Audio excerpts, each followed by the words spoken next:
On va aller voir notre ami Paul. On va aller voir notre ami Paul. On va aller voir la lettre aux Romains. Des Romains, chic, chic, chic. On va aller se promener dans le chapitre 6. C'est très intéressant, ce petit texte-là. Nouveau Testament, lettre de Paul aux Romains, chapitre 6.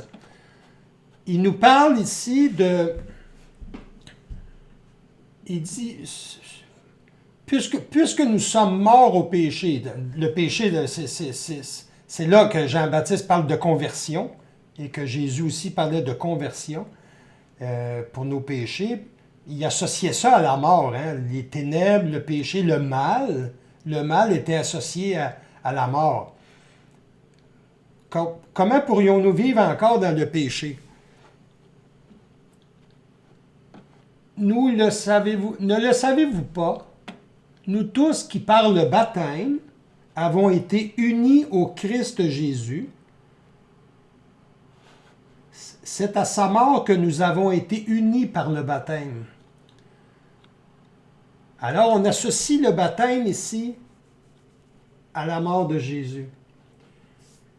C'est intéressant ça. Et si nous sommes passés par la mort avec le Christ, nous croyons que nous vivrons aussi avec lui.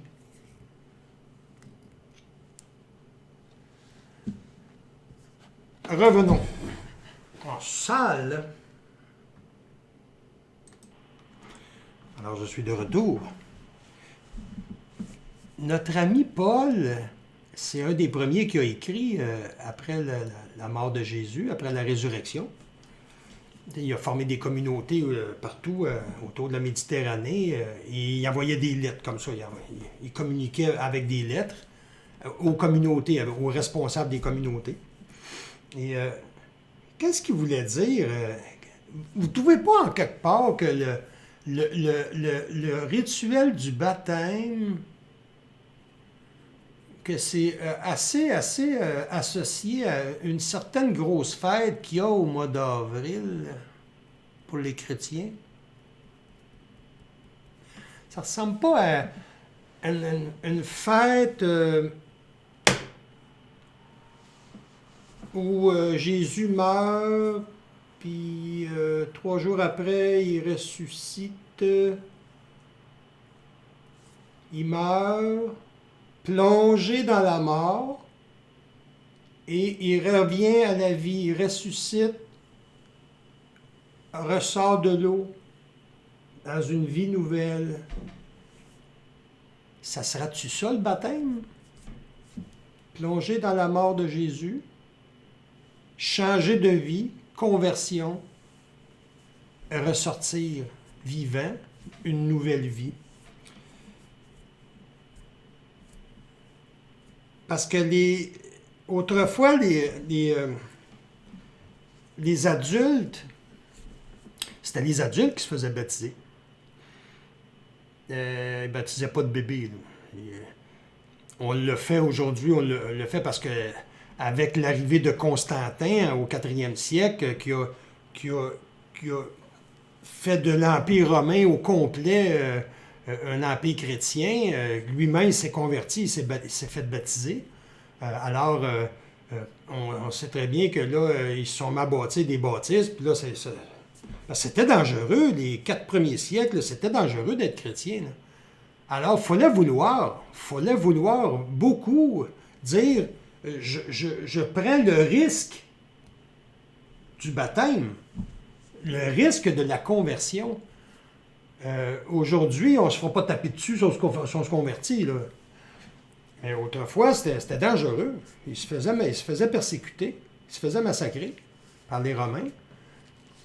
Et quand l'Empire est devenu chrétien, bien là, à ce moment-là, bien, ils ont créé des bâtisses, des églises, puis ils ont bâti des baptistères, là, des bâtisses. C'est original parce que les fonds baptismaux qu'il y a au baptême dans l'Église, vous remarquez, la plupart ont 8 côtés. Même les bâtisses avaient 8 côtés aussi. Et le chiffre 8 est très important après, à la fête de Pâques, parce que le 8, ça représente le 8e jour. Donc, la résurrection de Jésus, c'est la vie nouvelle. C'est une vie nouvelle qui commence. Et c'est ça le sens du baptême. C'est d'être consacré à Dieu, dans une vie nouvelle. Aujourd'hui, ben, on a des enfants, des bébés qui se font baptiser. Les parents prennent l'engagement du baptême pour leur enfant. Il y a des enfants de votre âge aussi qui se font baptiser. Il y a des adultes qui se font baptiser aussi, qu'on appelle des catéchumènes. Ils se font baptiser le samedi saint au soir, à la fête de Pâques. Baptême des catéchumènes. Donc, on associe le baptême à un signe très, très, très important. Et c'était votre autre lecture qui était à la page 74. Ça s'appelle la croix. Et le baptême est associé à la croix. Donc, la fête de Pâques. Dans le baptême, la première chose qu'on va voir, c'est le signe de croix. Hein. Et vous lirez ces petites pages-là, c'est vraiment intéressant. On appelle ça le chemin de croix, toute la passion de Jésus qu'on a dans les toiles, les tableaux dans les églises. Il y en a 15. Et c'est toute les jours les jours que Jésus a vécu là, à Pâques. C'est un signe qui est universel.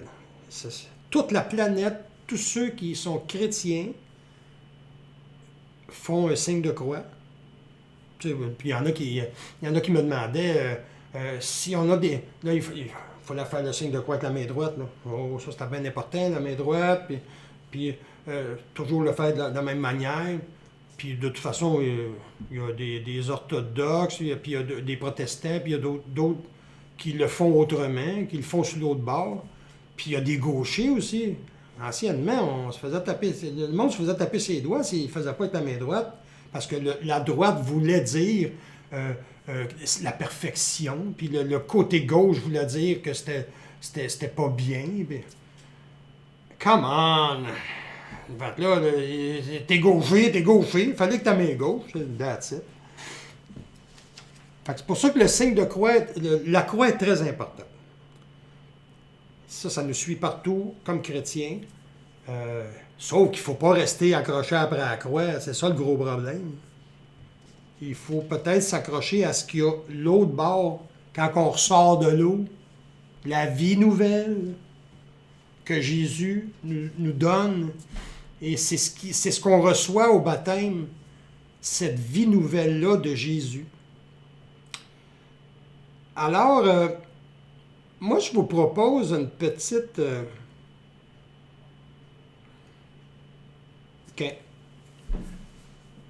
Quand vous allez vous coucher, là, à soir, là, parents et enfants inclus, vous allez prendre quelques minutes. Peut-être que vous le faites déjà régulièrement, puis c'est merveilleux, ça. Ça dort bien après. On appelle ça la prière. Prenez le temps de réfléchir à c'est quoi pour vous le baptême. C'est quoi pour vous autres? Parce que là, on se fait baptiser, mais après ça, c'est quoi? Ça arrête là? Ça sert à quoi, là? Il faut peut-être le porter à d'autres personnes.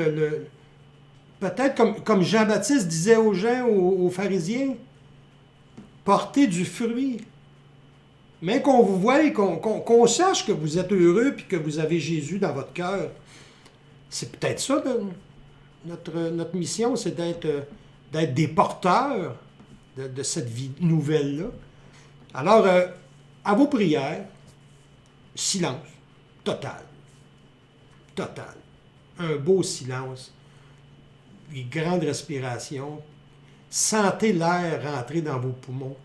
Sentez l'Esprit Saint agir en vous.